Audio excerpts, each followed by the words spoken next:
So we're playing with the blue ball and we're hitting the blue ball towards this target here.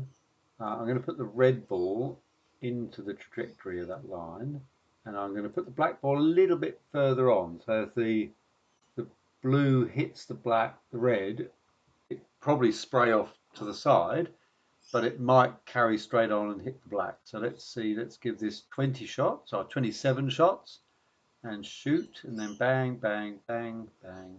So it's doing about a shot every half a second. So it waits till the balls come to rest and then it starts again.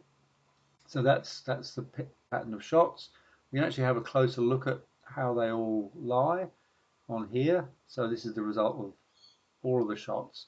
Now what I've done, which is quite clever I think, is I've made it so that you can just show them one at a time. So you can go, okay, so that was the first shot. The blue hit the red, blue ends up here.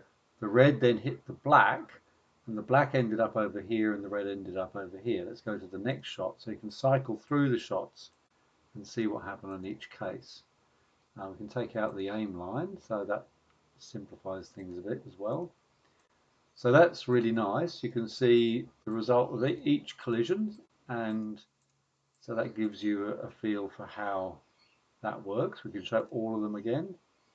At least I thought we could show all of them again. Why isn't that? Oh, it is working. There you go. So we can clear them. This time, let's shoot at the hoop. So let's shoot at the hoop and do a nice big long shot. Might put the yellow ball just beyond here because it might hit the yellow once or twice. Let's take 30 shots at the hoop. So bang, bang, bang, bang, bang, and that will all be over in about 15 seconds. And you can see we're getting some traces from each shot, which that one went through. Now we've got a report down the bottom here. From 30 shots, there were 3 hoops.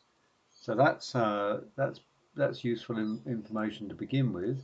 And you'll notice that the other thing I've done here is I've made it so that when you go through the hoop, you actually get to see, whoops, why isn't that grabbing? There we go, let's try that.